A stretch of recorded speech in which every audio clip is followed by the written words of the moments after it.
We're recording? Who has the role? That would be me. Okay. Okay. For attendance, we need to state if we're on Zoom, why we're not, Althea, I know you know this one. Why they're not here and if there's anyone in the room. That's correct. Okay, so. Marcus, I'm here. you're here. Diane Nolan here. Althea Barton, Here. Michelle Rohrbacher, not yet. Rebecca Anderson, Here. James O'Rourke, Here. Representative Petna, Here. Representative Dry, Here. Senator Ward. She is here. There She you just go. entered. So she needs to.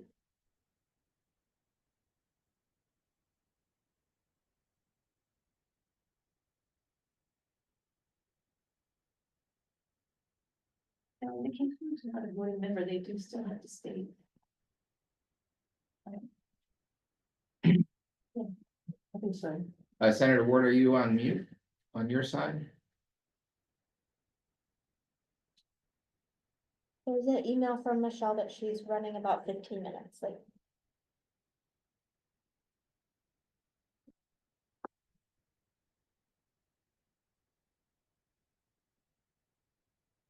She should have privileges, so she can unmute herself. So it looks like she's muted on her side.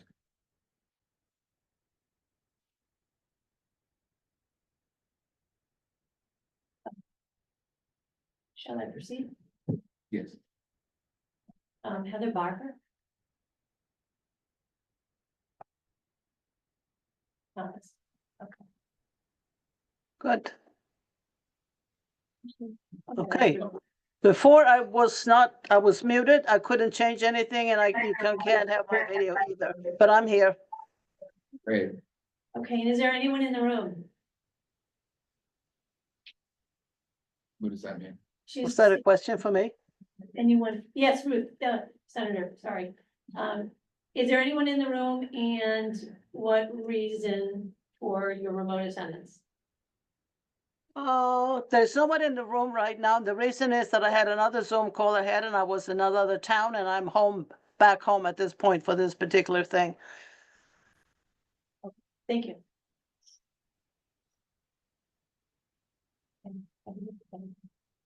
Okay.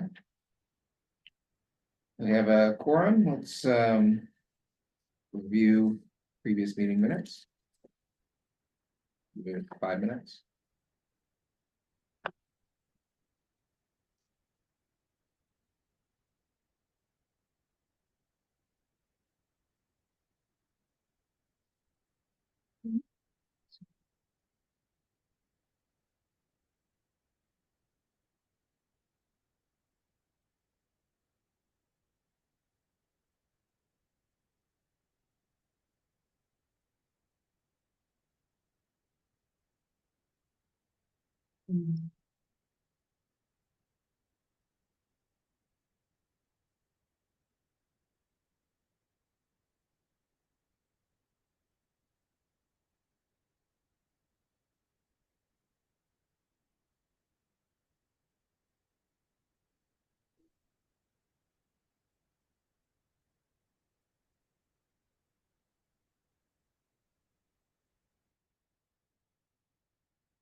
Is everybody completed reviewing the minutes? Any amendments or exceptions? Okay, I just had one clarification on page 2. Halfway down, Ms. Grant revealed that it has been a challenge to distinguish her role on HEAC as a non-public school administrator. I wonder if it might clarify to say it had been a challenge to distinguish between pathways in her role on here. I don't recall that that was the substance of her statement. More that it was difficult for her to articulate what she brought to the HEAC or what her role was. I don't think it had to do with the pathway question. Actually, I just reviewed that part of the video today. Yeah. It was definitely a role. She was not, she said she was unsure, I can't quote her, but she was unsure of what it was that she really was supposed to be doing as the conduit between the non-public and then the HEAC. And then it helped her to clarify her role or the importance of her role. So I could watch that, but So would determine her role or refine her responsibilities. something like that. I remember now that that part of the conversation, so. I can't read it, but if you read to me what you'd like me to write down, I It can had do been a that. challenge to, does anyone have any suggestions? It's not a big deal, but,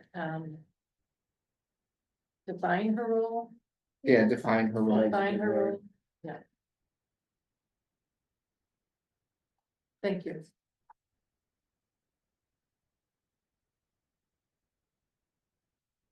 Anything else?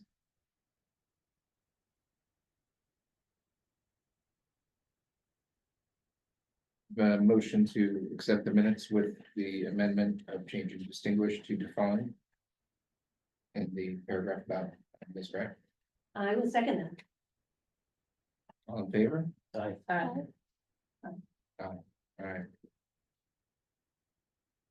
No appointments or resignations, I don't believe we have any open slots currently. Um, Anybody have immediate business?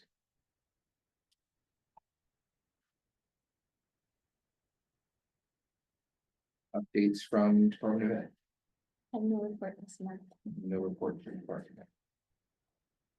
Before you move on, in the minutes of the last meeting, one of the issues, the commissioner has suggested that we comment on your home education program FAQs. Yes.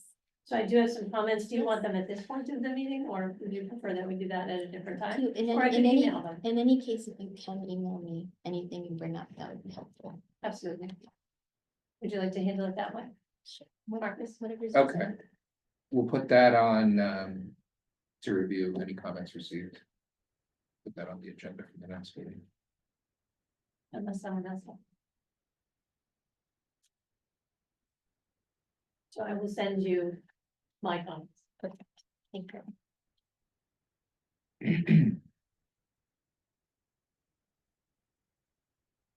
Reports, legislators. Let's start with, two reps here. I went through all of the LSRs that are Yeah. listed on the agenda. Do you mind going down to that? Not at all.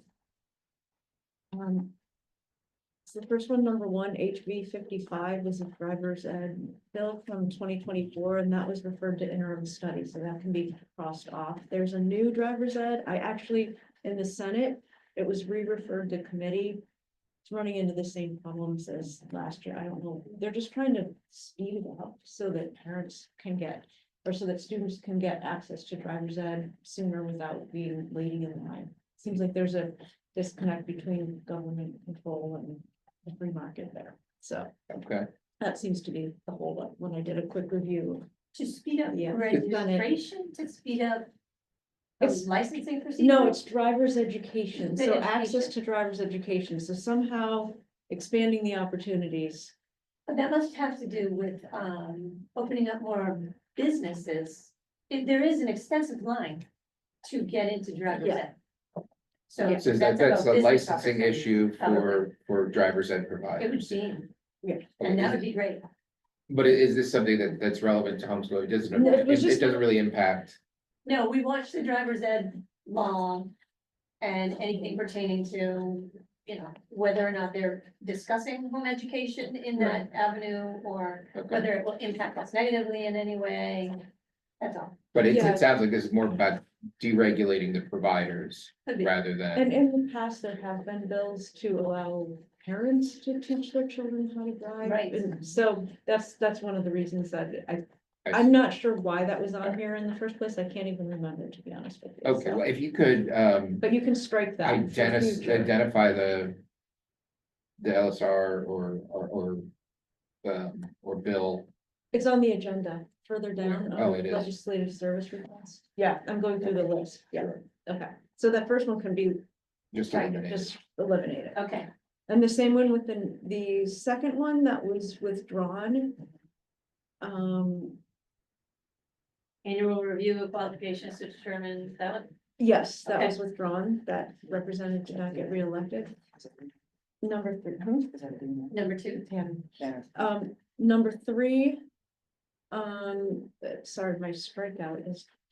Strike me out most of the words. That was inexpedient to legislate. Establishing a program for enrichment scholarships.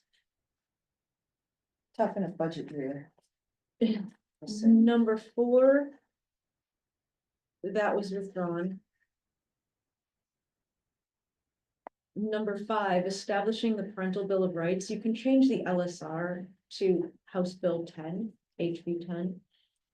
That has, Senate version. and there's a Senate version, Senate Bill 72. They're in negotiations between the two bills. They've crossed over to the other body, so. So The keep next that one, number six, is House Bill 115. You can change that LSR to HB 115. That passed the House again yesterday. It was edited or amended, sorry, to be 400% in the first year, followed by increasing to universal in the second year. Number seven on the list, that's related to the right to know law. This particular LSR refers to House Bill 74, which was retained in committee kind of as a placeholder. So we're talking about number 7 now. Number seven, yeah. However, House Bill 66, which was similar but with a different title, passed the House yesterday. And that changed. So HB 76, you said? 66, sorry. H, And and that's that, the one that passed, or that was? the one that passed is House Bill 66. And that just changes the terminology from citizen to person. Places limitations on out-of-state persons who are not media and their right to know requests and accessing information. You need to have a connection to New Hampshire, be a taxpayer, property owner, Don't keep it hidden. or or media. This mostly came from a Rochester case where the reporter lives across the border in Maine and wasn't provided information from a 91A request because he was not a citizen, so we defined what a citizen is. So you can, that passed the House again yesterday. Number 8 on the list is House Bill 748, that's establishing a local education freedom account. That was retained. Came in my committee. And what would a local EFA be as opposed to a state EFA? It's kind of a enabling legislation that a town can do something with one instead of a state one. It's an interesting concept, which is why it's retained. Okay, So the town would vote to allow the student to take the adequacy grant with them to another district, I I see. believe. Number 9, that was inexpedient to legislate.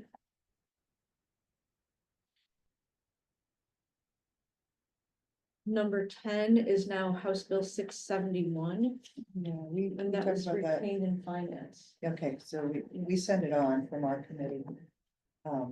But it does take money. Number 11 is assigned as House Bill 716. And that was also retained in committee. It's also in the budget, it was appropriation for. Was it in the budget? Yeah, Okay, so that passed yesterday. Wait, okay, so it 716 passed or was it retained? it passed in the Budget. budget. They must have. They can retain bills in the finance committee to put into the budget, so that's what they must have. It's in done with House that. Bill 2. And then the last one, number 12, is House Bill 729. Is that in the budget? Leslie? I don't remember that. That was also retained.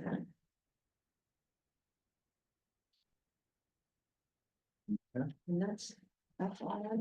Well, that was very helpful, thank you. Good. Rep, do you have any? Yeah, I just wanted to say that we don't have any of the active bills right now that pertain to home education.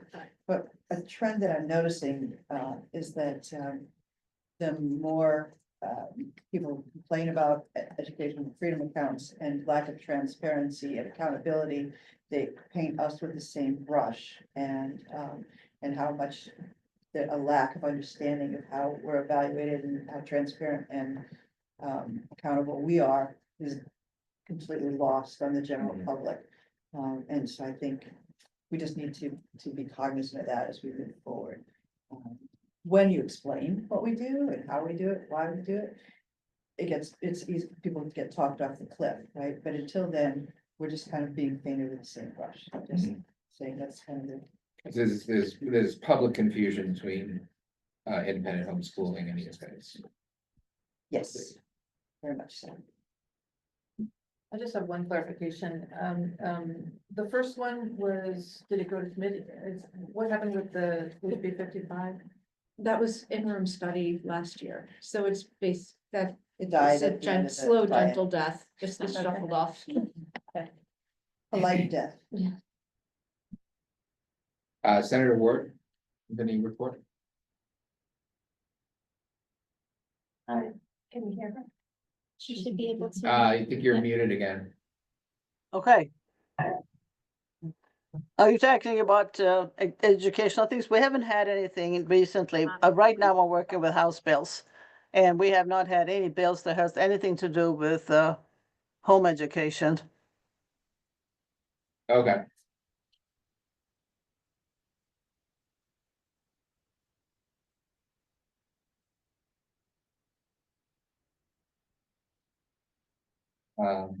Association reports. It's I do not have any reports from Granite State. Anybody else? I could go ahead. Senator Ward last month had suggested that it would help to have success stories, home education success stories, to be able to debate or to talk to other people and educate them on what home education looks like, what we can do. Our groups, Catholics United for Home Education, we sent out a request to have people submit their success stories. We got more than 50 of them. I've submitted a copy to both of the representatives here, and Senator Ward, I can email a copy of that to you. Many of these home educators were very willing to talk individually, would make themselves available to any of you at any time to come to a hearing, to do the best they could for you. Okay. I want to just say something. Margaret and I went to the, you can tell them about Margaret, but I think two of the students who were in that contest were home educated. American Legion Oratorical Contest. Ruth and I helped judge a couple weeks ago. Something that's really geared to homeschooling and it's just, I have three of my kids won that competition to Minneapolis. The American Legion, I just want to say, has a lot of money and is trying to give it away. And they try to advertise this competition every year. It gets thrown into the circular file at high schools, and it's not publicized. It's a great opportunity, and I highly recommend it. There's also a junior oratorical contest, kind of prep people. It's a little toned down, smaller speeches, just to get everybody used to the concept of doing it. And it's a kind of a feeder for the statewide competition for high school kids. Does that happen yearly? Yes. Yeah, Sounds. I would highly recommend it. We learn a lot just by preparing for it. I have one other thing, and this is just to tee off of last month, Heather Barker had mentioned that it would be very helpful to create something, presentation, I believe is the word she used, for school administrators, especially the new ones, so that they could understand the differences between the home ed and the homeschoolers or EFAs. Why, I think it would be great if it were just a document or something, like a training piece that could just be held and reference all the laws and statutes and, you know, who the major contacts are, so that that person has sort of a quick sheet, quick reference sheet, when they come in. Because, Somebody want to author that? well, I mean, Heather did say she was going to put together a presentation, but Okay, I know she's not here, but if there's something that we could do to even just make a quick listing for her, even the right web pages. So that it's just there, yeah, you know, even if that visual that was going around with the 4 pathways for part, I don't care what's in it, as long as it's something succinct. Because even with that SAT problem I had last month, it didn't end. It kept going after, the individual was trying to get in for the SATs, and the administrator at the school was trying to work with the DOE, and it was a little bit more to it. And I think there could have been maybe some training or something that could help with that, like even the names of the people that are responsible in each area of the department, that they can, the contacts. My 2 cents. It would be very helpful. I speak to a lot of high school principals and there's not a lot of knowledge about homeschool and really a lot about what happens with homeschool or opportunities or anything. So something from Heather would be great. And I'd be willing to work with her on that as well. So Heather and I are pretty close, so. yeah, is this something that maybe should be an official Department of Ed document? If it's guidance to administrators how to administrate, Yeah, you know, rather than like just an informational circular from right. the committee. I know that fortunately for me, I'm a principal of a small town, so we engage our homeschoolers in everything. Right, But I can only imagine some larger cities and towns, a principal trying to organize an SAT thing. That something could get dropped or a family doesn't get reached out to or whatever. I can see that happening all the time, sure. so it would be helpful. Yeah, we had one other individual that had a child in a program at a regional high school, and they weren't getting the grades. The child had one course at the school, and the school wasn't sending out any kind of grades. They were not getting the report card. You know, because I don't know why, but that individual was very well informed and knew what to do to resolve the problem. But again, it was just if the school administrator had known or whatnot, they're just little glitches that happen along the way.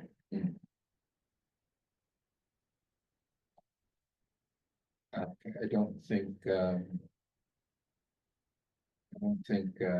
Kowski, Mr. Patterson, that Mr. Patterson are here today. So, Ms. Patterson is resigned. all right, yes. Joe Grant is not here. So, Mr. O'Rourke, Nothing to report this month, only other than to say I will work with Heather Barker on whatever we need to do to get something out for folks. Sure, and I think Ms. Barker's not here either. Is Mrs. Grant present? No. So I think that's it for member reports. Yeah. I have nothing to report, but Okay. I appreciate your efforts. And Michelle. No. Well, I asked for association reports. I think it's probably just copy pasted from the last one, and that's why Mrs. Patterson's on here and I'm not yet. Probably, because my So, name's not on that section is for, that is not the section for association reps, right? member reports. Yeah. So I would be. So you under would be a C B. then? You'd be a B. Mhm. Okay. Um. I can report that we have an event coming up in coordination with Granite State Home Educators and Prax Village at our location, Praxium in Dover, on Saturday, May 3rd, and it's open to the public, and it's like a curriculum and connections program, so people will be coming and having tables with their curriculum and just wanting to talk. It's not a fair where you're selling anything or marketing programs, but it's just a way to get new homeschoolers or people who are considering homeschooling to come like see the curriculum in person and talk to experienced veteran homeschoolers about what's worked and what hasn't, ask questions and make connections. So it's open to anyone in the homeschooling community. Great. And I'm sorry, I did have something to report. Mhm.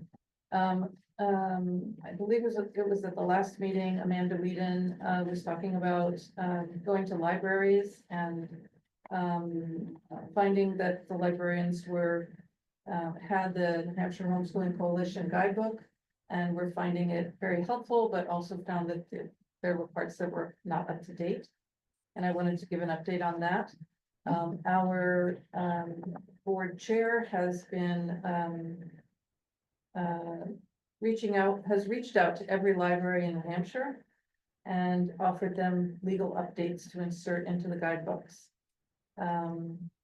We've had a flood of great feedback, and now we're preparing to put out a new edition, but at least the editions that are out there will be up to date in the legal section. So I wanted to thank Amanda and let everyone know that if a library director or anyone requests it, you can please give us this information, give them this information and let them know that we will be reaching out soon.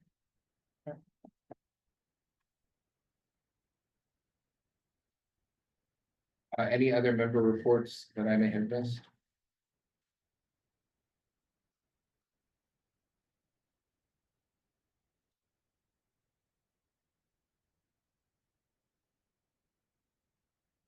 New business from suggested the last meeting that we adopt some sort of standardized terminology instead of throwing around 193A and 194F in discussions of pathway distinctions or scope of responsibility of the council. My suggestions, these suggestions from the last meeting are the ones listed: independent home education versus home-based public education.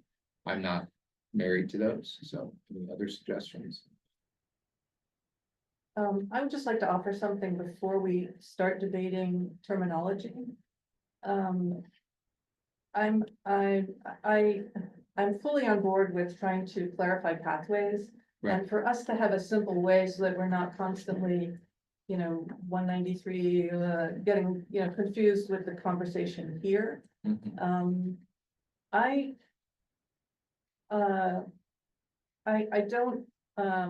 don't believe that we as the HEAC have authority to make a recommendation, or that it's our job to make a recommendation to the DOE, which is mentioned in. Well, that's that the Suggestion commissioner here. at the last meeting suggested that we adopt terminology and offered to propagate that to DOE. And somebody has to come up with it, and I don't know who else would have the authority. Well, I mean, it's not But- authority, We just finished, it's a recommendation, and we're here to Yeah. make recommendations. right, and we just finished talking about how we are all about home education and not about EFA, and so it seems odd to me for us to be defining terminology about education freedom accounts. Yeah. Sorry, can I offer, I understand the distinction that you're saying that we shouldn't have to make up a distinction, but the commissioner did expressly ask us to give a suggestion of something that they could put as a facing forward definition so that they're not confusing the public from the DOE side of things.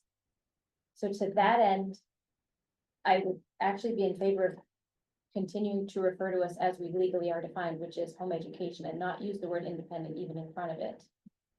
We're defined in statute as home education. We shouldn't have to give ourselves further clarification, merely offering that they might give themselves a distinction, which would be to the discussion we had last time, which was the home-based public education component, does seem to most appropriately fit. Yeah, I also have something to say. Go ahead. Well, no, I just would follow up that in our committee, that would bring to mind a public school, basically. You say, as soon as you say public education, That's the they point. talk about them as being fully funded by public money. That's the distinction of a public education, and people who take that are not fully funded by it, they're just helped by that. And I think that it's the word public education has got a Well, bigger connotation. The commissioner specifically has said that EFAs are public education. And the EFA grant is certainly enough money that any person who is educating their child at home could buy. What a Copious job. curriculum Yeah, materials with that. $5,000 a kid, let me tell you.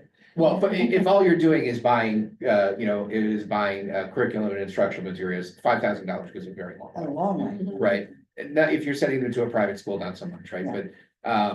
But as long as instructor time is not part of the education cost, it seems very likely to me that the entirety of somebody's homeschooling expenses would be covered by that EFA grant.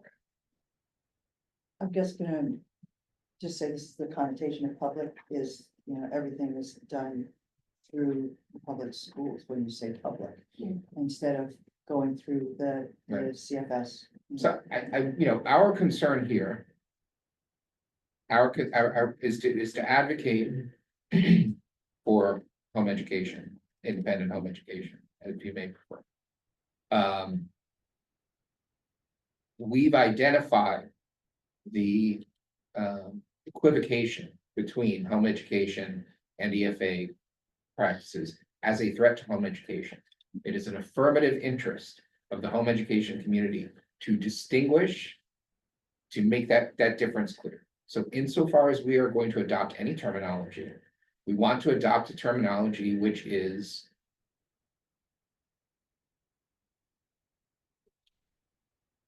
I would say like, which makes that point. So yes, it is public education, and if people are uncomfortable with calling it public education, maybe they should be uncomfortable taking money from the state to educate their children. And if they are uncomfortable with that, that's exactly the equivocation that we are trying to eliminate. Like, do not pretend that you are one of us and be taking public money and public oversight. So we have an actual agenda here to defend the interests of home education families. And it is intentional, that we are calling them public education. And we're not trying to be diplomatic about that. I think there's a difference between the goal of the terms then, because I think home-based public education is like purposefully provoking, like in a good way, and confusing in a good way. But that would be more like the term for a, Well, but there's piece also or something. another set of opponents here who are uncomfortable with the idea of education not being public, mhm, right? Who are uncomfortable with the idea of children not receiving an education benefit from the state. mhm. And so I think it also goes to that. It says this program is the public providing education. Mhm. You know, you can't say that, you know, the social contract is being, you know, eroded by this program when it is in fact the state, you know, seeing to it that children are educated. It's just not through you know, your preferred mechanism of publicly operated schools with professional teachers, right? I think what it comes down to is the funding, so if you wanted to be like very explicit, you could say something like publicly funded education and unfunded education, unfunded home education. Self-funded. Self-funded, yeah. If we dial back a few months before most of you were here, Althea was here. There was a time where the Department of Education representative told us that within the department, they often use two terms. One is home educator and one is homeschooler. Hmm. Homeschooler is anyone who is not an RSA 193 head.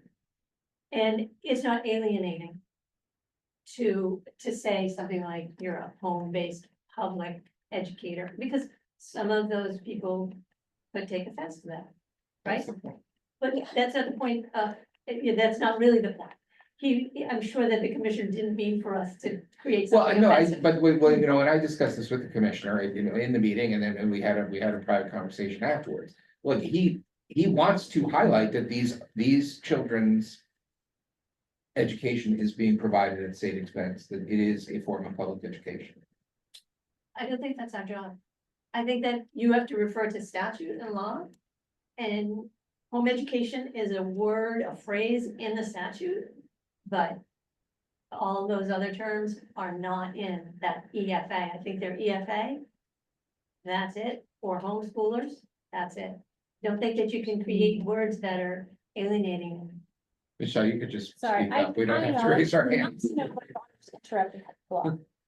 I think the idea though is that the problem we have is a perception in the public eye. Right. And even so far as to the public eye of our legislators, that they are not understanding that we are fundamentally different in what we do, how we do it, and how we're protected under the law. So to provide a term that is distinct, and at the moment they hear it, when someone says, I am a home educator is a term that is defined in statute. If you do not do what's defined in statute, you're not that term.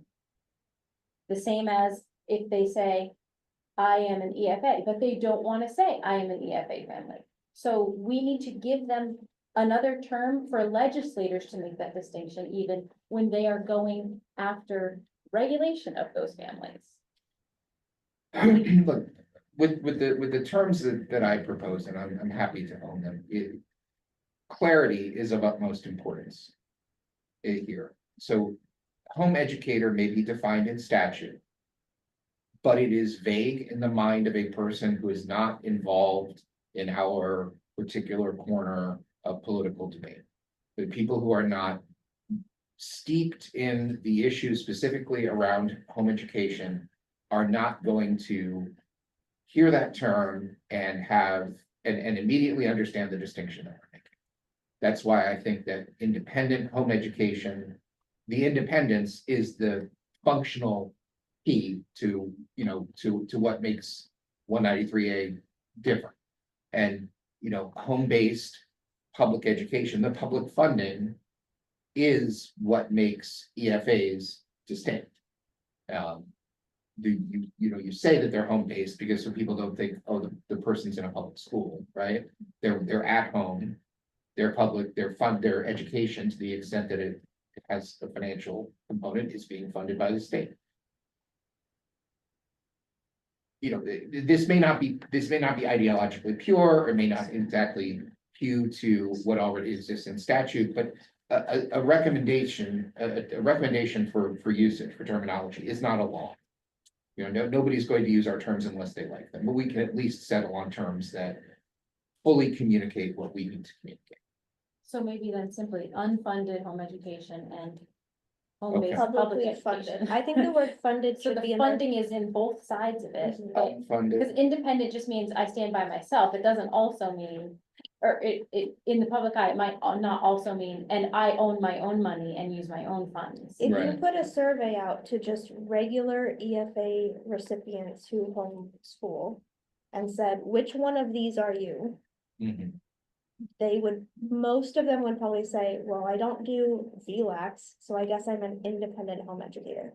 Because there's nothing about, if you say, are you an unfunded home educator, or are you a publicly funded home educator? They would say, oh, I guess I'm a publicly funded home educator, and then they would know what that was getting at. You can't call them a home educator Oh, because that's. homeschooler, sorry. Home, yeah. I guess. Yeah, And you can split hairs. Last meeting, there was a big discussion between distinguishing home education by, are you in 193A or you're 193F? And people have talked to me since then about homes education. I have said, you have to remember, it is a distinction between those who adhere to 193A and those who adhere to 193F. So I think between those two things, you can probably find in the statute something that distinguishes these two groups, if this is the way you want to divide up home education. I don't think that we need to hew to statute here. Language is not something. Language is not set forth by the legislature. We're talking about standardizing our use of language. And I mean, within the Home Educator Council? And the associations that comprise it, to try to standardize the means of referring to this and avoid having to refer to statutes by number. So you're concerned with the marketing. I'm absolutely Okay. concerned with the it's Not a the marketing question. statute and the. The statute says what it Yeah. says, right? If the state wants to change the terms under which home education takes place, they can do that through a political process. This is about messaging.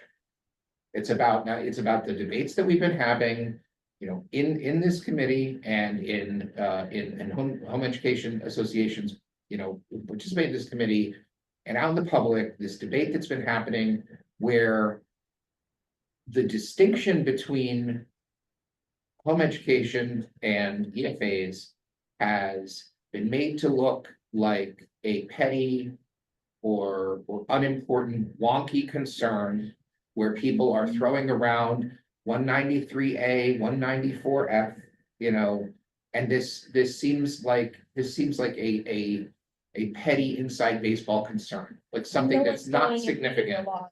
Yeah. Right, why are you quoting, you know, statute at me? We're not in a courtroom, you know?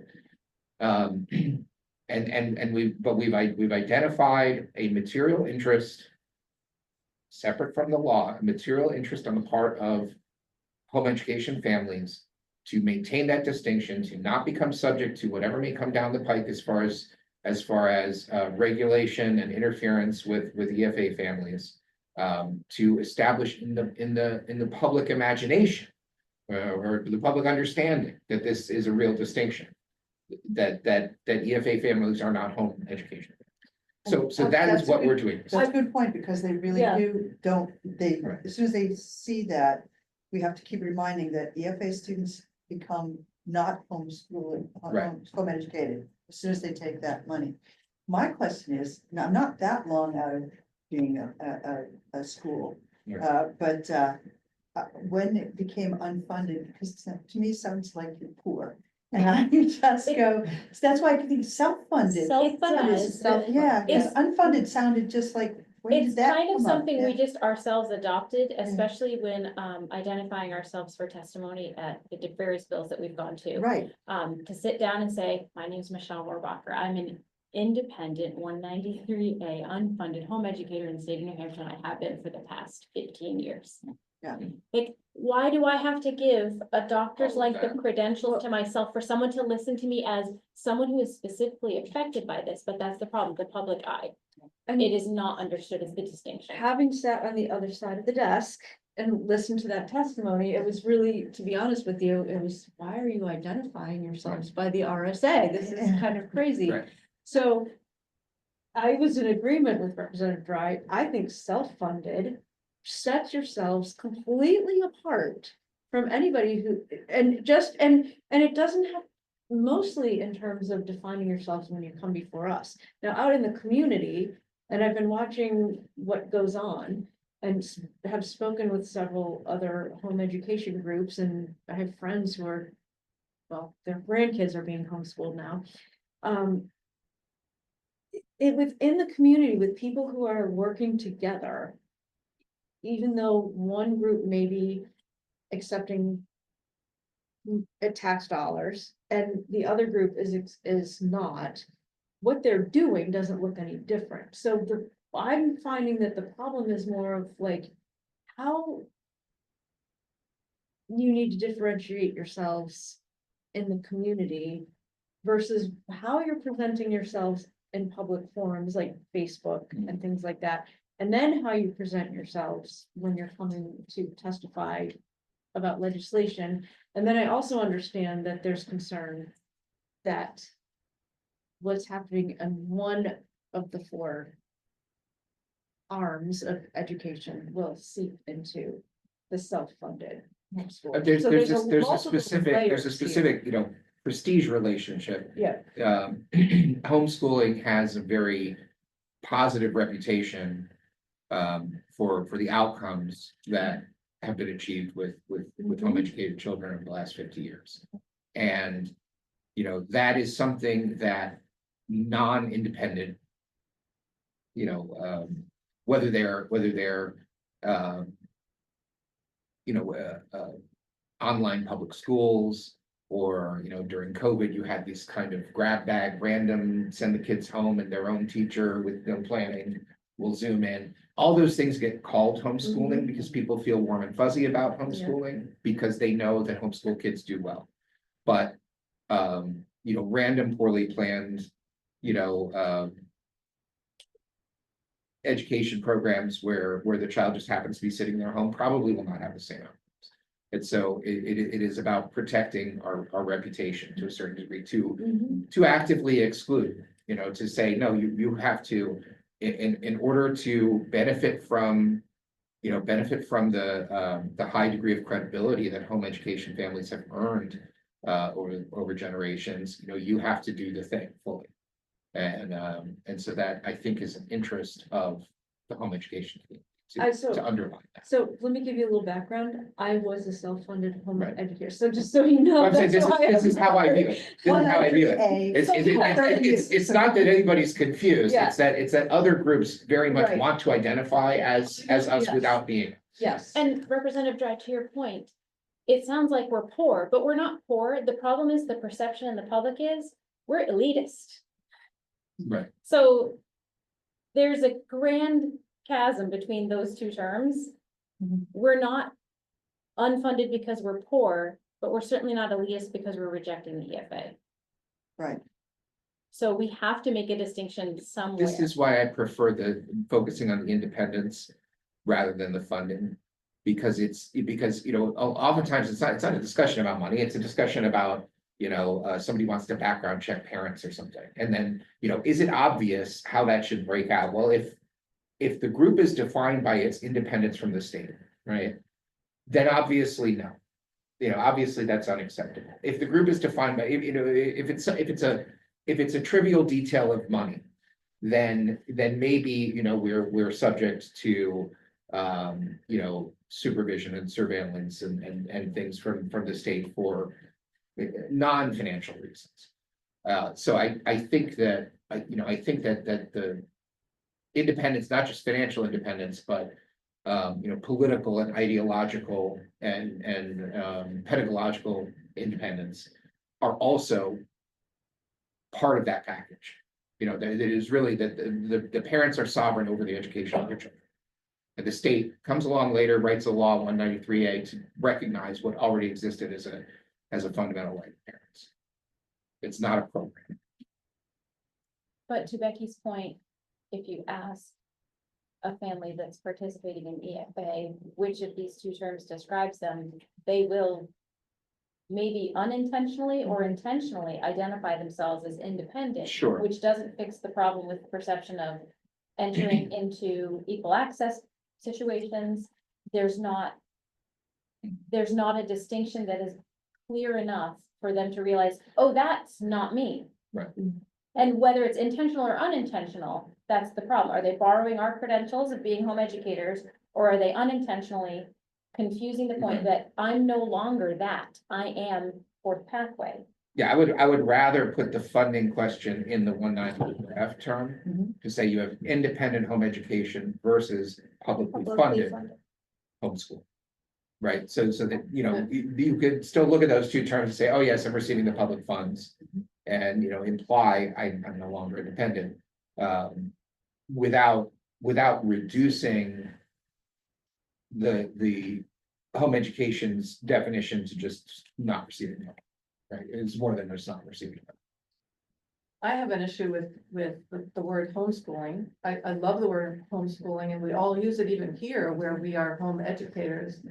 It's tricky though, and it's what we called ourselves 20, 30 years ago. It's sort of been taken over by the 193, I mean, the Other 194F, the other one. And we've been stuck with calling ourselves home educators. So I kind of don't like that, and if we, and I don't want to confuse that even more. We are the New Hampshire Homeschooling Coalition. We've been around for decades, so, Right. yeah, I want to make sure that we're not choosing terms that confuse people even more. I don't think that homeschooling versus home education. Though I know that you're saying, you know, Department of Ed uses those internally, that is too nebulous of a distinction to hang anything on. And I'm comfortable with either side of the term using either version, you know, if you want to say, call everybody home educator, or everybody a homeschooler, this doesn't seem. There's something there, but you know, it's one of these things, just like with the RSA numbers, that you have to be really, really deep in this corner of public policy to recognize that homeschooling versus. But it is important because they're trying to find any way to get into our accountability and transparency. Right. And so it's very important that we maintain that we are not public at all. That's very, Right. that is very important. And I think there are people who would latch on to anything that they could to tie us to any kind of money, and therefore they have all the control over it. So- Right. So in your description of 194F, home-based public education, are you speaking only to people who, I mean, what about people who use the funding for private school? I would call them like privately provided public. So then you education. have to divide this category. This is Well, not all we the don't talk about 194F. them in Yeah, our. This is but- just to discern between the two. This is just for homeschooling, okay. Yeah, so So it- Is it then publicly funded, privatized education? I would say, no, I would say it's privately provided public education. It is the government Privately discharging its provided? responsibility to educate children, not through its own, you know, its own publicly operated schools, but through a privately operated school. Just like EFAs used for home education are, again, the government discharging its responsibility to educate, you know, children through funding parents directly rather than a publicly operated school. But- Like there's the public responsibility part, there's the truancy, you know, accountability part, and there's who provides it, right? A student that takes an EFA and uses it to go to a private school becomes a private school student. That's it. There's nothing public about it. They go under the regulations of the private school that they go to. They report through that. But if they only take one course at the private school? And that's a good question. Yes, yeah, that's where it gets fuzzy. Or if you take one at your local public school. you Which can we do know too. that home educators, home schoolers, who are any of them in any category, they do every combination imaginable. So I'm still really stuck with, like, even if you come up with a name, it's still gonna leave. So I'm talking about the ones that enroll full-time in a school. Yeah. The ones that are taking a class here, a class there, they're still based at home. Yeah, there's a difference, but there's a difference in the eye of the statutes. but- Well, so if the universal EFA's passed, will there be any such thing as a unfunded private school student? Or will, you know, the way hospitals do, where they just kind of, you know, check to try to enroll everybody in Medicaid, right? Will the private schools just take that as a blanket subsidy for each student? So it's interesting because they already have, home educators can't claim it that way, and we had to take them to task about that, because they're saying, oh, we have to provide in our budget for every person who does home education to grab that money and come in and bankrupt our school system.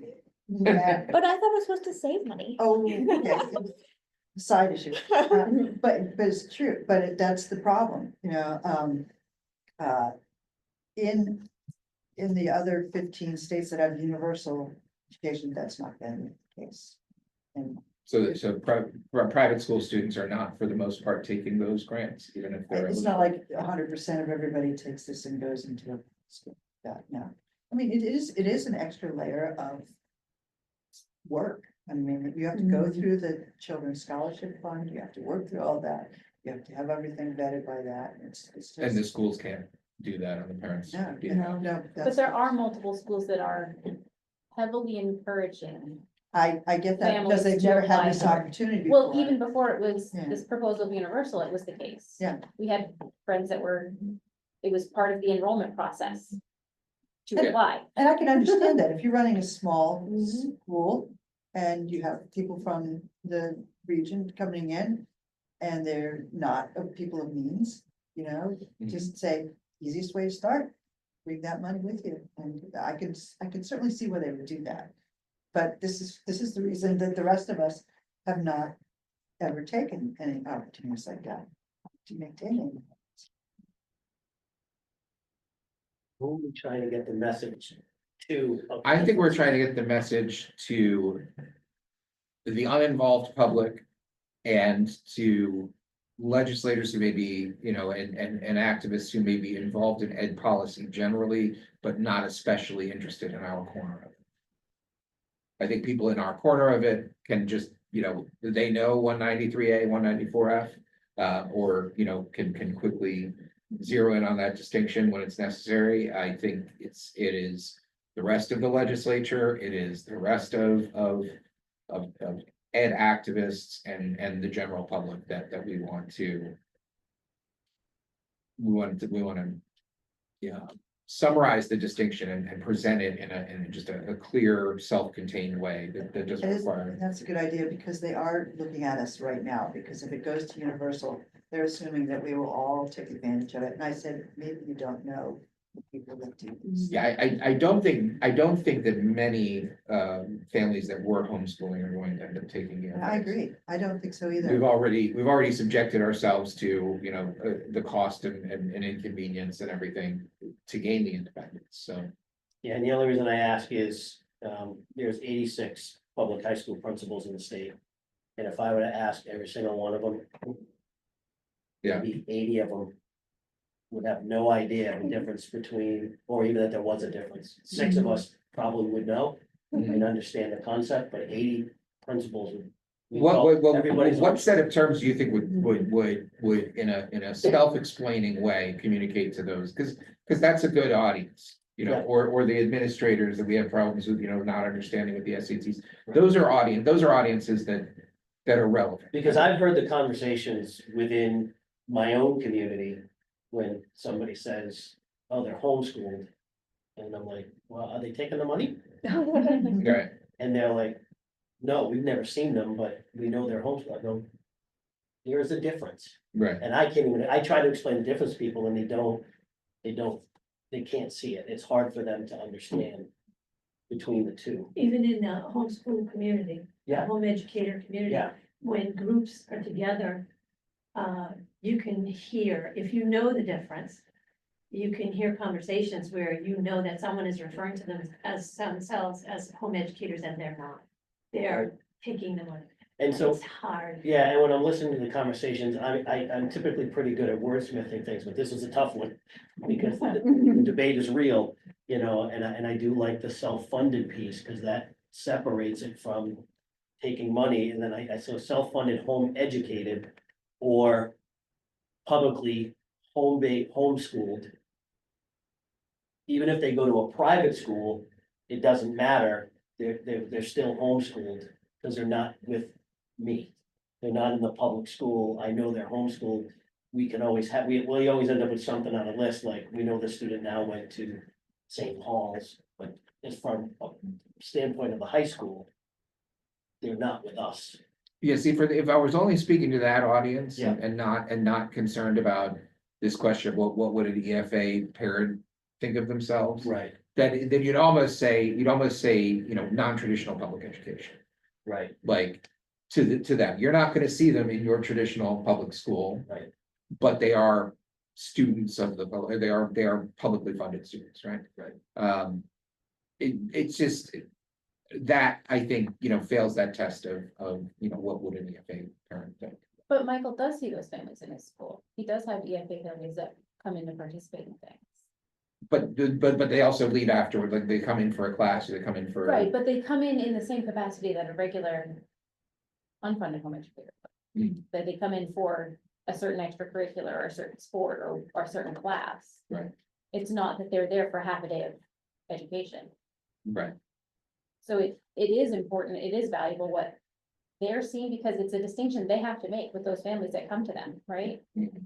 Especially in the case of equal access, which is one of the concerns that we've heard from the home educating community, which is, I know those people take the EFA, and what are they doing? They can't get equal access. They're telling other people that take the EFA, you can still do the sport, it doesn't matter. so let me raise this question. Just because I'm actually curious about the answer, so. We probably have 15 students. Well, in our district, I think I have 5 students in my community that, I know one family is self-funded. I know one student self-funded, the other 4, are not. The junior who came in to take the SAT. Because the state, we do the SAT for free on that day. Mhm. It's funded by the Department of Ed. Should I be asking that student's parents to pay for the SAT? Because they're unfunded? No, it's the other way around. Right. Right, It's the other way around. What do you mean? The one ninety-four unfunded. F family, the funded family Yeah, should be basically. paying for the SAT access. Okay. Okay. Okay. That's, I was thinking about that way you're talking, and I'm like, cause I reach out to all, I have a committee that meets around testing.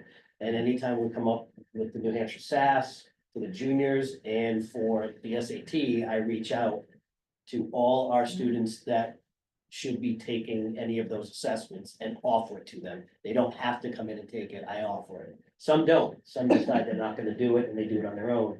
And some come in, so it just, as you were having this conversation, I'm thinking about that, like, Hmm. okay. Yeah, should there's I a be really, charging somebody here?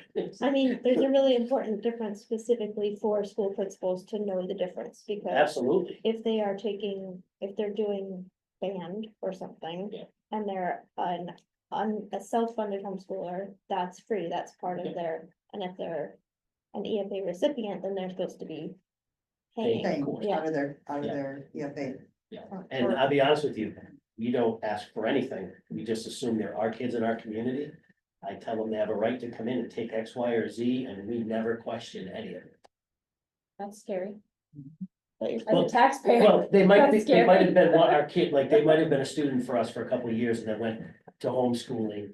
And we've got that relationship and they're coming in for a class and we're not really, Oh, but yeah, this definitely raises a question that I need to bring back to the principals association too and say. I've learned some things here, yeah, we have to have absolutely. these conversations. Absolutely, you might already have a working relationship with them, but just like we in home educator groups have had to ask families, because it does matter legally.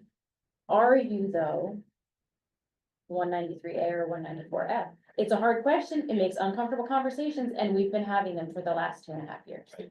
Because we have to, and that's just to protect us and our small groups, but the whole state of New Hampshire public education system should be protecting this the public education system. I don't think that, And- I and don't I'll think say, that a I'm sorry. terminology choice on our part can really address. The public schools knowing all the nuances of Right. administrating their programs. So maybe as a concern, while it is a concern and it's addressed by things like the administrator guide we were discussing earlier. Yeah, this is You know, perfect. this is Perfect exactly that information sort of to go in thing, there, perfect information Yeah. to go in there. but not something that we need to take as a concern when we choose our terms, No. just for language. And I'm gonna say it's not your fault that you're confused. Oh, no, And that yeah, may be a mistake that's been Yeah. made. It's very confusing. Yeah. So we have limited time today. It doesn't sound like people are really resolving around a terminology that they like. Do we want to take until the next meeting to ponder terminology and just return to this? Well, why don't we float a vote on the terminology that's before us? Okay, what is the terminology that's before what was it, what I had in the agenda or one of the versions we've discussed since? Why don't we make a motion for each one? We just throw that by each one. Okay, So do you want to start with yours that you put in the agenda? sure. I move to adopt the terms independent home education and home-based public education to refer to 193A and 194F pathways respectively. I have a question. Would it be more helpful to address each one separately because I think so. they're not really a package? Okay, this is Yes. true. We I might do a move to adopt consensus on the independent second. home education as our means of referring to the 193A pathway. Opposed. Or would you have to second the discussion then? Oh, second, Okay, yeah. all right. I would agree also opposed to using independent as the only term. I propose adopting home-based public education to refer to the 194F pathway.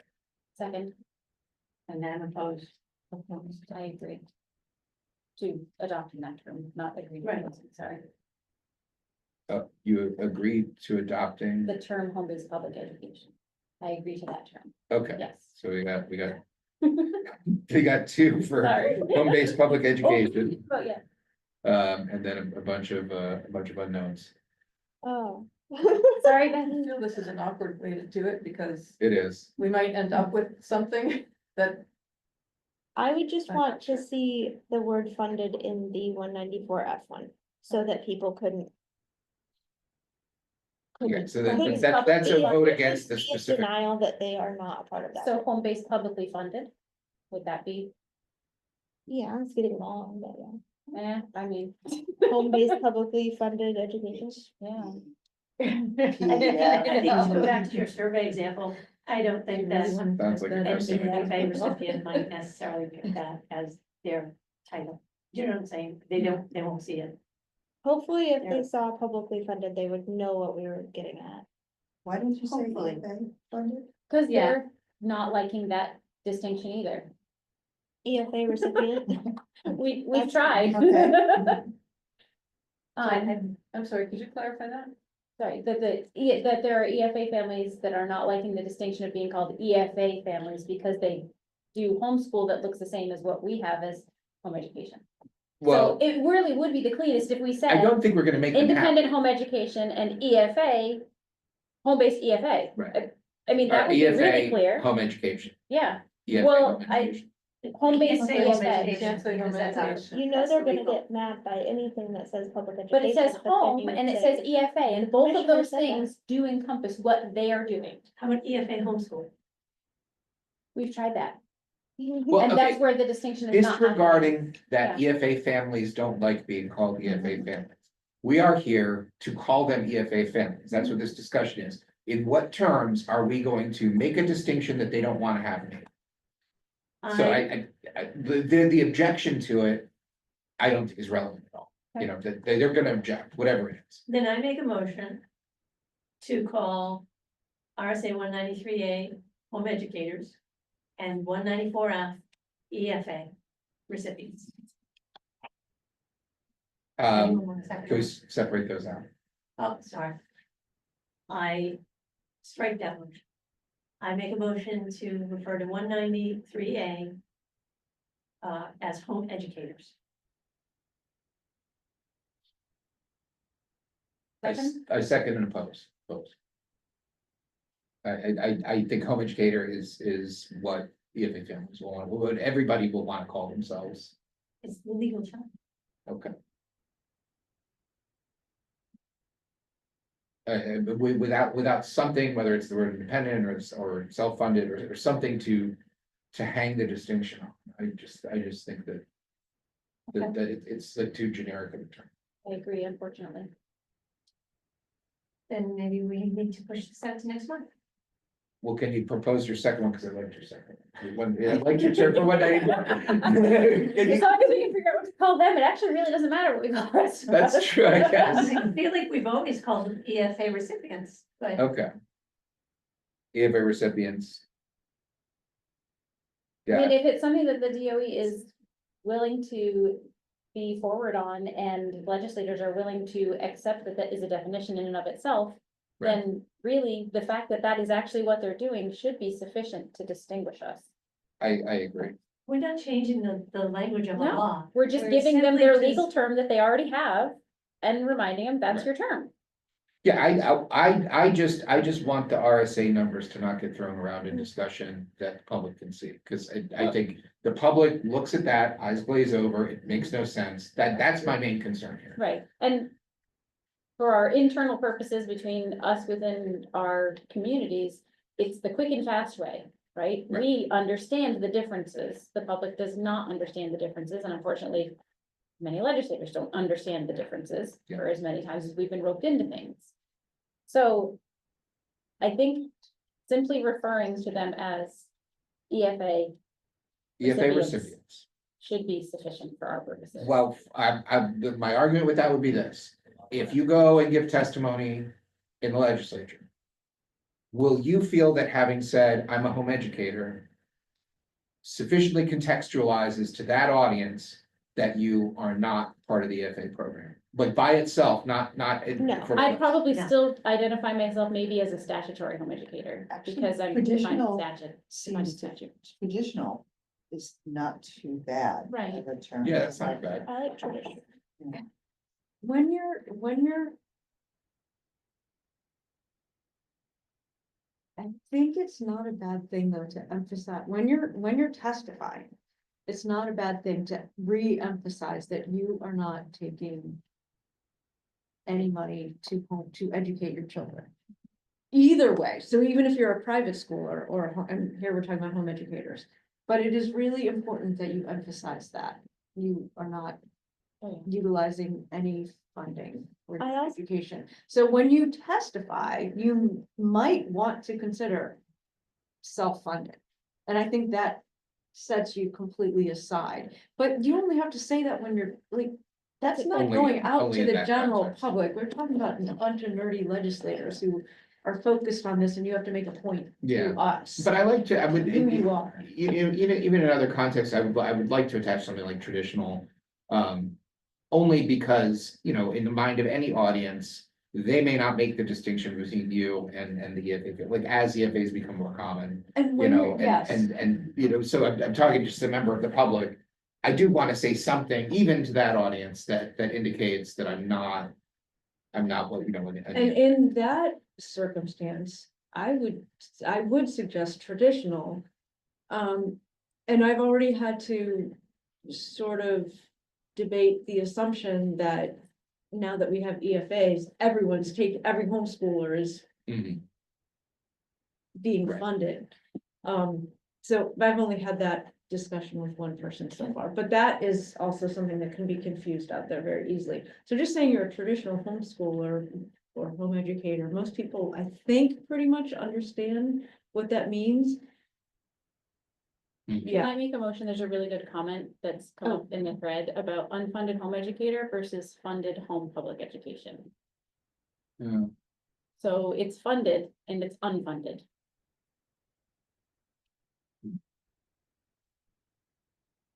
I mean, it does include everything.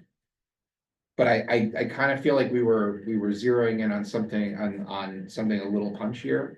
Like EFA recipient is easier to say. I think funded home public education still has the same problem as home-based public education, where Right. a homeschooler is going to think to themselves, I choose my child's curriculum. We have nothing to do with the public school. This is not public education. Yeah. So that's why publicly funded is a good one, or, I think that the thing I don't like about EFA recipient, even though that's what I use because it's very straightforward. If we're trying to make a point, is the word public reminds people that the education freedom account, which sounds very nice, is public money. Mhm. Like, that's another, like, remember where this money is coming from. To be called the education government. So I think,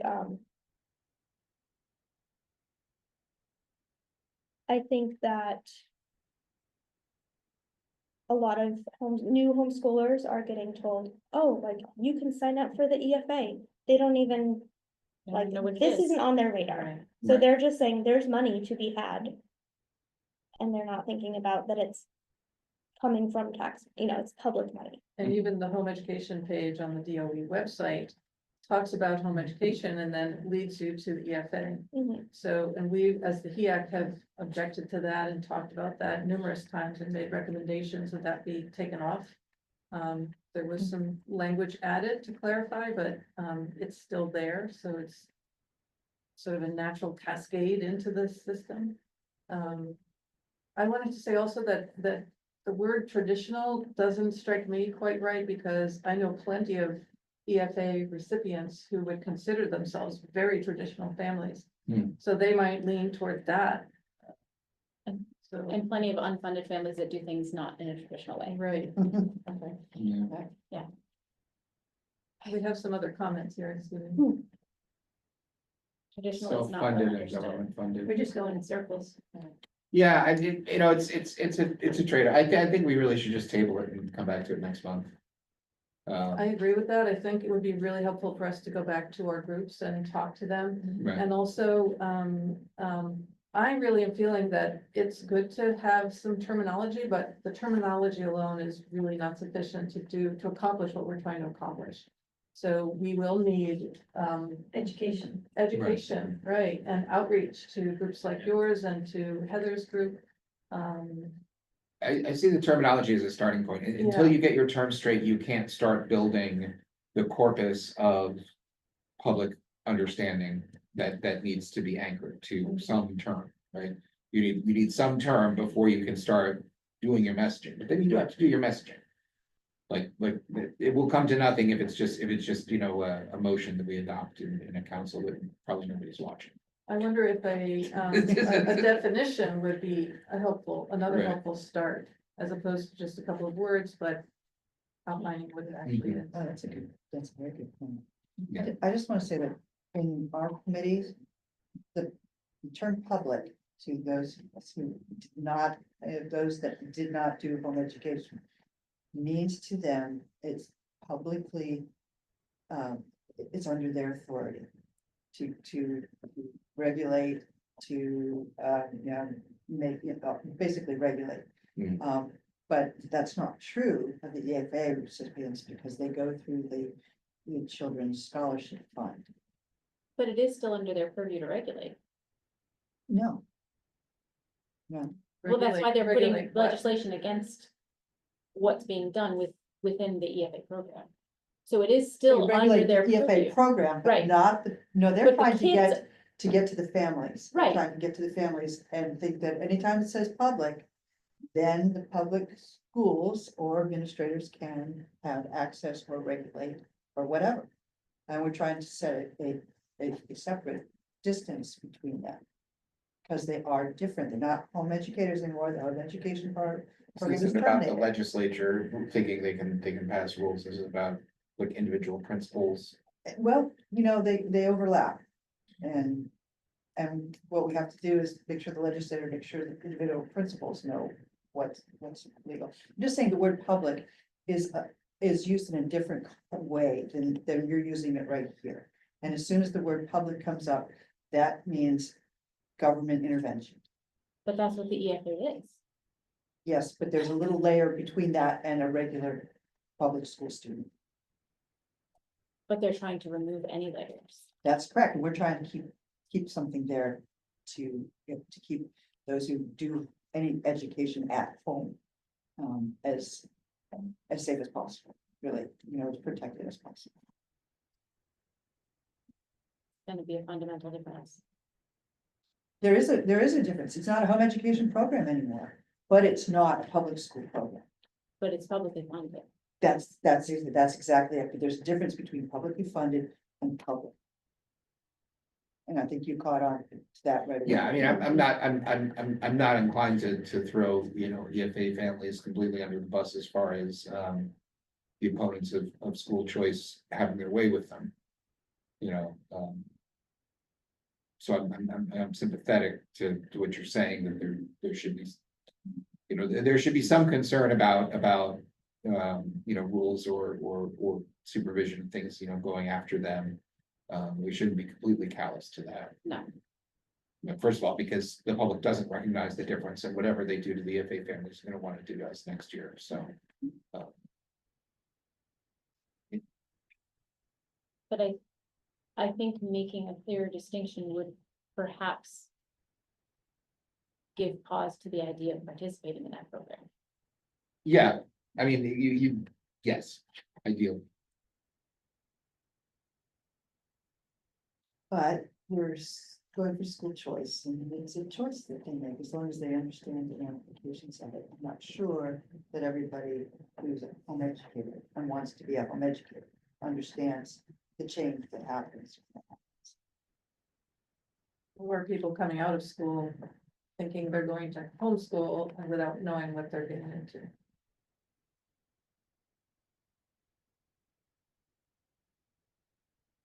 I move to table this issue until the next, meeting. Second, Profitable discussion now, really. very. Yeah, it'll be interesting. We'll have some more time for it next month. I'm interested to hear what people come up with. So continuing business, we're still looking at the CSF class wallet issues for the scholarship versus EFA usability. And there was, I didn't put it in the public record because you sent it directly to me, but you had an issue with class wallet this last month. I did. Michelle. Did you want to talk about that here, or is that resolved? I'm willing to, but do we have an update from the commissioner on the double dip situation? No, I sent an email asking if that would be available. or He notified me that he connected with you directly. He didn't, Okay. he didn't tell me a resolution. The last thing I have from him on it is we're still having legal look at the double dip question. I believe that's the case. So I guess that the most recent report is they're still looking at it and we Okay. don't have an answer. So, again, this is a personal situation for me. My family is an education tax credit scholarship family, and that's one of the other extra long things I add on to I'm an unfunded independent home educator in the state of New Hampshire, but my family also participates in the education tax credit scholarship. So on top of my very long name, I add that too, just because it gives context to a situation where, especially when the background check bill came up and they said, this doesn't affect you, but actually it personally affected me as an unfunded home educator because it also roped in tax credit scholarship families, so.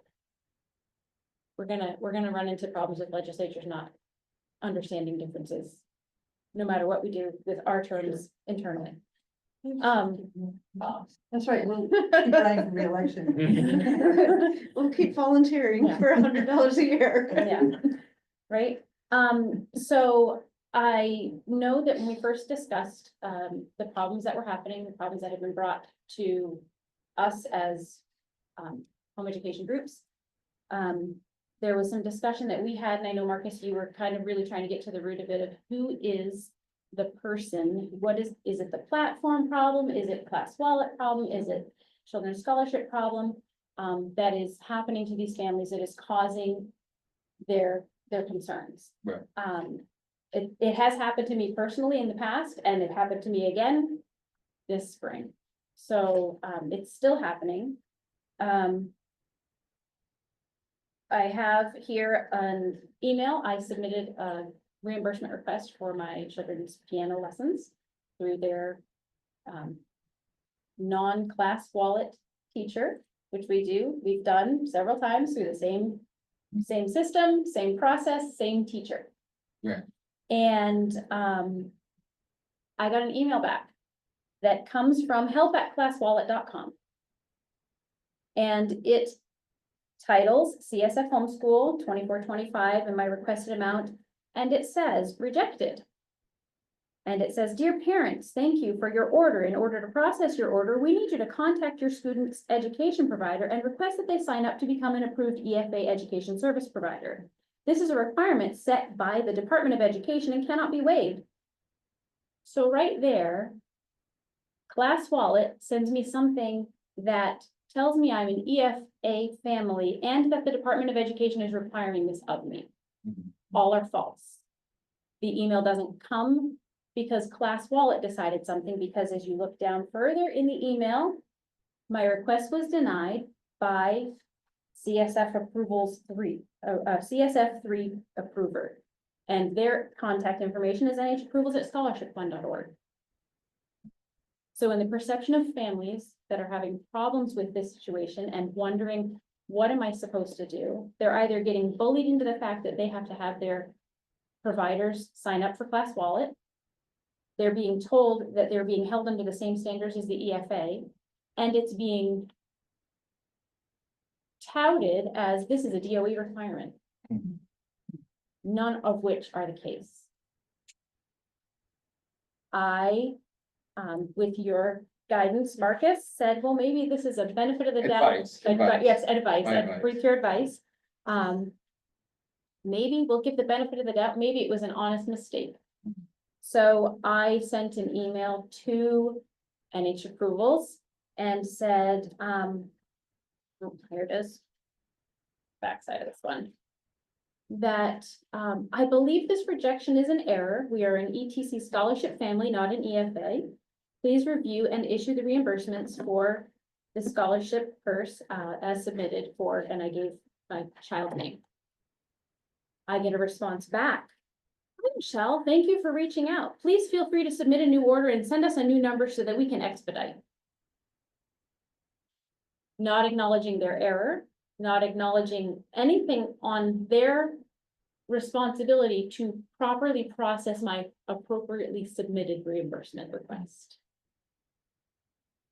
So I resubmitted my reimbursement requests and did as they requested and said, please expedite the reimbursements that were resubmitted today for listing my children's names and giving the order information numbers as they requested. Please advise when the reimbursements are processed. Sincerely, Michelle. And the next morning, good morning, Michelle. Thank you for your email. I just looked and it appears as though your orders have been approved. Best, Matt, whoever Matt is, coming from NHApprovals. This is the process that unfunded home educators are receiving by having their tax credit scholarship managed by Children's Scholarship Fund. This isn't the first time my family personally has experienced it, and it's a contradiction to the experience we had when I submitted an expense in the fall for the exact same expense with the exact same provider through the exact same system that is provided for me to use. So I would like to see what happens the next time you submit an expense, because this is a situation where it's conceivable that it was just bad business analysis, bad requirements, they wrote some bad software, and they're, put that out there, it broke. You corrected them, they recognized it, and now it works. In which case, that's just, human error. I'd be interested to know if like the next time, maybe not you, maybe somebody else, in your group or something submits a tax credit scholarship expense, does the same thing happen? They have to follow up with an email and point out that they're not an EFA family, or have they resolved this so that it's not triggering in the So I software? can testify to the fact that this is not an isolated incident, even with my own family. This is not the first time this- No, this is not the first time that this has happened. So it's not a situation where they were caught off guard and, oh, somebody slipped a thing. I had two different children submitted two different reimbursements. And it was the same thing. You had And to it go was the back same with an thing on email both of them. and- So This exact situation, I submitted 2 reimbursements for 2 children on the same day, and I had to go through each child's purse and the approval button or the, request for reimbursement button. So, it being a computer error, I guess a coding error could be a situation, but if it is, this instance wasn't the first time that it's happened. They've had their opportunity. They've had many opportunities, over the course of the last, 2-ish years since we've, been forced to use the class wallet system. If they want to blame the system isn't the problem. So how do we address this? Well, I'm not sure. The commissioner wasn't sure that there was anything different that was happening with tax credit scholarship families versus EFA families. And I guess this acts as evidence to the contrary, that a tax credit scholarship family is being treated as if they're an EFA family who's breaking EFA rules. Can you forward those emails to me? Absolutely. Try to follow up with the children's scholarship fund. Thank you. Nobody has. the Did you forward those to the commissioner this time? I have not forwarded these to the What do you commissioner. The see? commissioner was Just want to see the not, tax credit. communicative the last time that I reached out, so. No, it's not. It's No. not.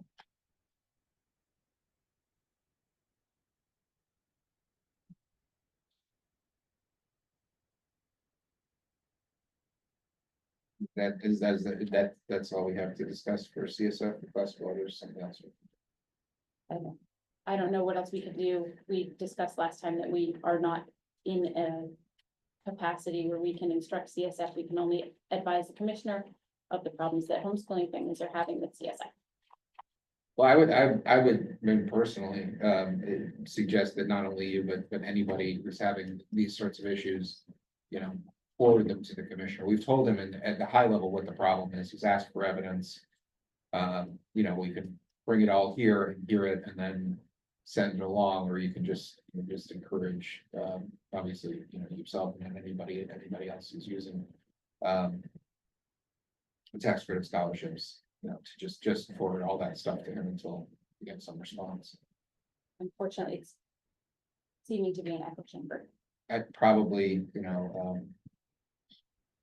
I can't promise you a good result, but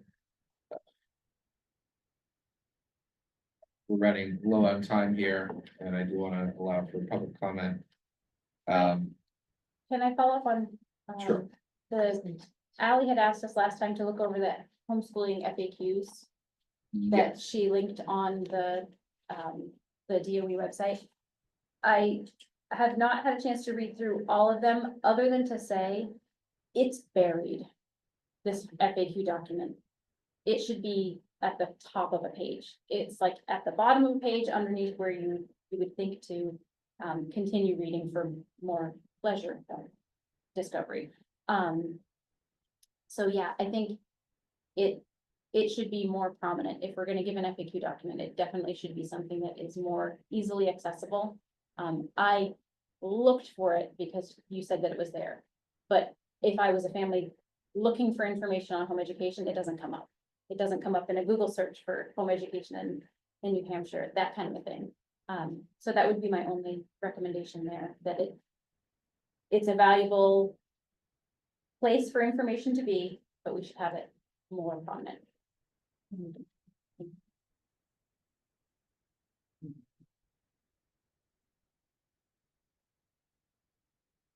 the informational items.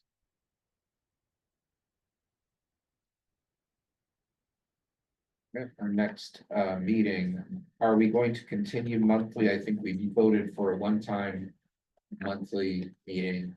At the last meeting, do we want to continue to meet monthly, or do we want to revert to bi-monthly? I think we have to meet in May because we still have a commissioner's report, correct? Yeah, the commissioner report Okay, that you're doing, I'm not doing it.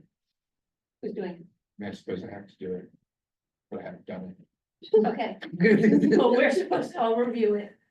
Okay, Is that typically the last meeting of the year?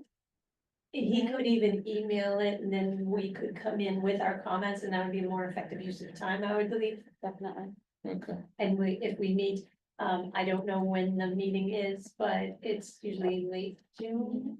The next one? I'm sorry, the Board of Education, where the presentation is made of this report.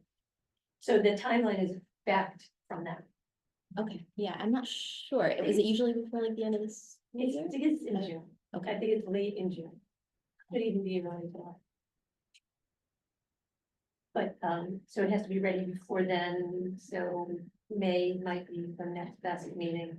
The Okay. June meeting is also not necessarily well attended. And quorum can be an issue. All right, so next meeting, May 9th, I will try to put something together, maybe a week ahead of time. For you to comment on as far as the commission report. My understanding is it's just a summary of minutes basically for the previous year. Diane, since you're more familiar with what the commissioner report normally contains, either Diane or Althea, is it something, Marcus, that you would like to delegate, that I would love to. one of delegate. them could one of them could take on if they're willing? No, I I'm would not love to sure. delegate But that. just because you know, historically, what kind of information is, expected to be in that report, just so that it's not we come to discuss whether or not we approve it, and then we find out, oh, actually, this is not at all what it's supposed to look like. Yeah, I think the past report, as Amanda just posted, the past reports are on the HEAC page, so if you I look was through I was one or planning on two, looking you'll up find other a past sample. reports and, you know, Yeah, but I'd be much happier to just have somebody else take that honor. So I guess in that sense, Okay. since the past reports are on the HEAC pages, do we have a volunteer to do that? That we could really Marcus that? Should it be someone who was here the whole year? Well, I wasn't here the whole year. Yeah, none of us were. So- Oh, well, Althea and Diane were the only. I'm not able to take it on at this point, but, Diane's already being abused at doing the minutes and everything. Yeah, I've got a wedding in June, my child. I don't think I'll be. All right, it's on me. I would suggest that we keep placeholder meetings for every other meeting also, and keep that, because right now we're very active, there's a lot going on, but there could come a time when we just don't need a meeting, that way we can skip, and just adjust. It's worked So well for continue to us in the schedule past. every month and Yeah. then just, As needed. I mean, really, in As the needed. quorum email, you know, we can figure out if people don't. That kind of stuff, we should take that. All right, I think that leaves us like 15 minutes for public comment, 10 minutes. Any public comments? Was it?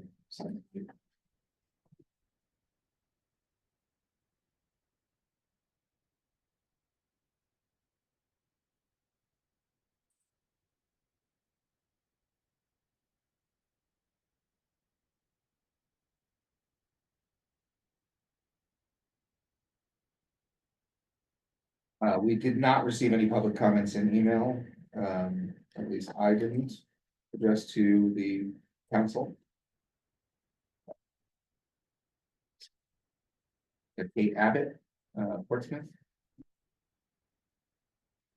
I just wanted to touch base on a couple of things about there's a Venn diagram or graphic that I think would be helpful that Granite State did for home ed versus EFA, and be happy to pass that along to the council if that would be something we'd be willing to look at for kind of going with to speak with districts and administrators, and if that would be helpful.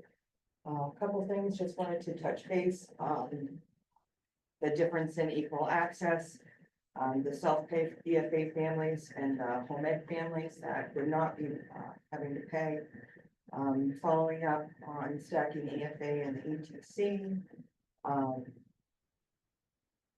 Another thing that we've been coming across is people not understanding the need to terminate home education programs before applying for the EFA. And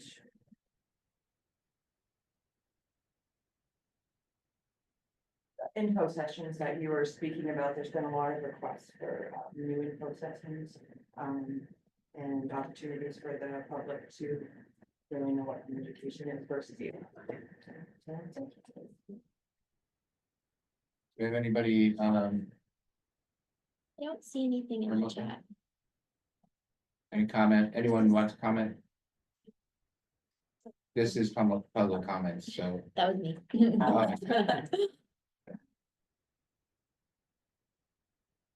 Kate did bring up something important that, we have seen happening in discussions is that the, EFA terms do require that you terminate your home education program at the time of applying, but that's not made clear through the process. And is that similar to registering in the first place? You have to contact your agency and tell them? How do you terminate? So there's a frequently asked question in the, right, There's, where there's she a addresses form, that exactly. Yeah, yeah, there's a form similar to a notification of commencement form. You on our quit, website. but you quit the homeschooling, you terminate the homeschooling before you fill out the application for the 194. yes, no, that was, yes, it's clear on the DOE FAQ. But that's, as Kate said, it's not, the public perception is not clear. Yeah. In what's, what to do. So that's another reason for the, having that be more prominent FAQ. What's So the that- Is that Google- not an EFA? Where does Like, it send you? It sends you Does to it Children's send you to Scholarship DOE? Fund. Everything sends you to Children's Scholarship Fund, Enrolling isn't. including the DOE. applying. Right. I know this isn't Enrolling is- anything. Enrolling is not applying. Enrolling is Applying requires termination though. Prior to enrolling. enrolling, It's different. not prior to application. Ah, And where are you reading that? I'm on the DOE website. Under, it's the home education page, but as you scroll down, it does That's just Ally's. offer education freedom account information, and that's in bold. Students who have previously notified as home educating under RSA 193A must terminate their home education program in accordance with NHED Rule ED 31506, blah, blah, blah, blah, blah, prior to enrolling in the EFA I guess program. my question And is, that is was this Ally's something that, clarification, not one that is the statute. like, there's only so many times we can tell them to terminate? Like, is this something that the EFA program needs to say, have you terminated your home education program? And are they doing that, I don't know. you know? Like I said, when I told the commissioner, when I applied for my tax credit scholarship, it's a one single portal, single sign in, and you check which boxes are you applying for, EFA and tax credit scholarship. Yeah. So I have to. Only one box. I can say I have specifically had that conversation with the administrator of the EFA program. And in fact, I had a friend who was withdrawing her grandkids from private school, they're EFA recipients. And she said, oh, I'm gonna send in my notification for homeschooling. And I said, stop, don't do that. You don't need to do that. You haven't changed programs. You're just changing the format of how you're educating your EFA recipients. Yeah. So it is very, very complicated. It took, she still had the thought in her head of traditional homeschooling. And even though she was using the EFA, she couldn't differentiate in her own mind how she was doing it. And I had to like just lay down the law. Even though this is not something we could do, would this be something that Children's Scholarship Fund should put as one of the things that they that they have in the process of It applying? is, it's there. Okay. I've seen it. I've read the parent handbook. It's Oh, on okay. there. The But parent as, handbook is one resource, but it's not the application process. but The I've application also doesn't had say it. this conversation with the administrator to make sure that this gets different, Right, that this so- gets emphasized. So is this really a home education problem? Like, is it our purview to make sure the EFA people are following their rules? In as much as they are not able to, if the regulations over the EFA are that they become EFA at the time of application, then that means their home education program needs to be terminated and they no longer qualify for equal access in the other programs that home educators have the ability to fall under with protections under the law. Okay, Because otherwise you could have your letter of notification from Tri-City Christian that says, I'm a RSA 193 homeschooler when you need it. And then you could have your EFA proof when you need it. And you could just But swap the back law and says, forth, as soon right? as you Because get you're that, both you're things. terminating, no, it says you're terminating. Right, but if they're not terminating, it's like, you know, keeping your old ID from your other school or something and like using both when it's convenient. Right, and also in terms of our effort to clarify things, it might cause that moment of pause, like, oh my gosh, I am terminating. I'm not a Scroll home down. educator. Right, I'm not home educating anymore. This is a big decision. I should think about it. Yes, Yeah. Yeah. there is a public comment, Marcus. In the Zoom. Angela has, is there a statute that says EFA recipients should not receive ETC, or is there nothing on the books? So that's the question that we have open to the commissioner currently, that he said was still, they're still looking into it.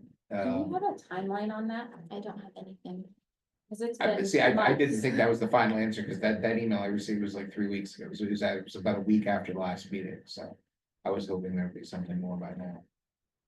I believe it's where it was. I think they're still going over it. He wanted to clarify. I think the problem is that the ETC was created before EFA, so it's not in the statute at all. And so it's a question of, ETC?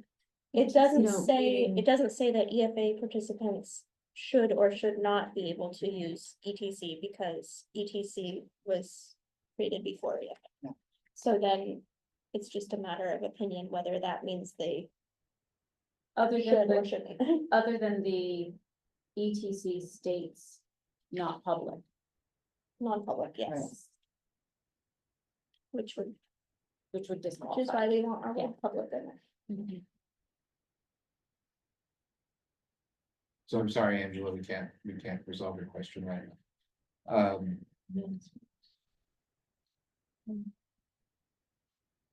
There's a segment of EFA homeschoolers who have decided not to terminate the home education program. GSHE has shared this from the beginning of the program and received incredible backlash. That's from Amanda Whedon.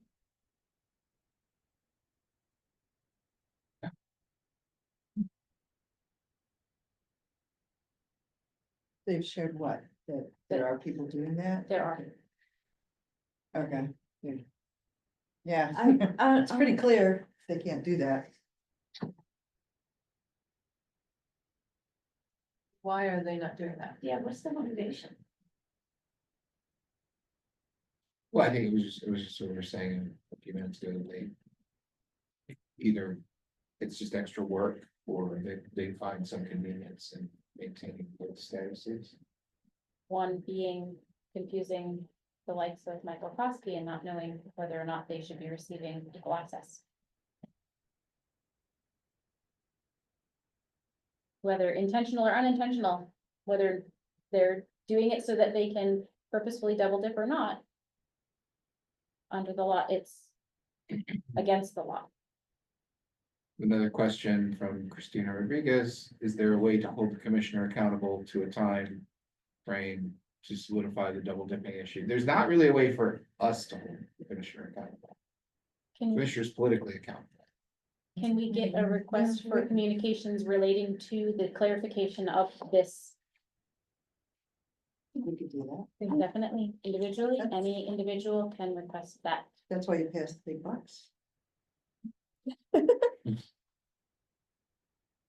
have a question with respect to those questions or comments. Do those come over on Zoom? Yes.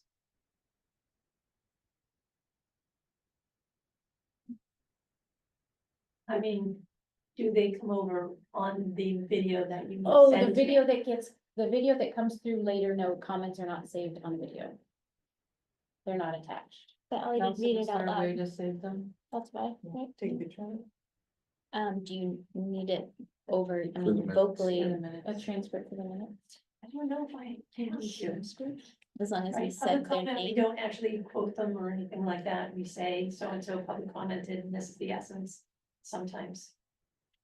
Otherwise, it's just someone public comment. I think as long as we read their name, right? And then we read it out loud. If you don't mind scrolling up, I think there was one other suggestion for terminology, a little bit up. Self-funded and yeah. government funded, Mhm. if we're taking back ideas. Sure.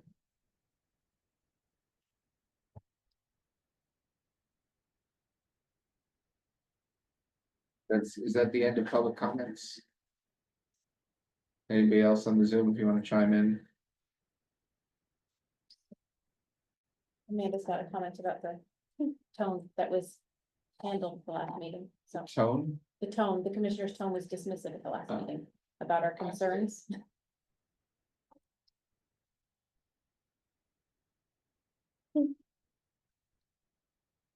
Putting it into. public Yeah. record. Let's say. All right. I'm going to close the public comments, period now. I don't believe we need it on public session. Move to adjourn, Second. all in favor? I, All right. Turn off the recording. A couple minutes back.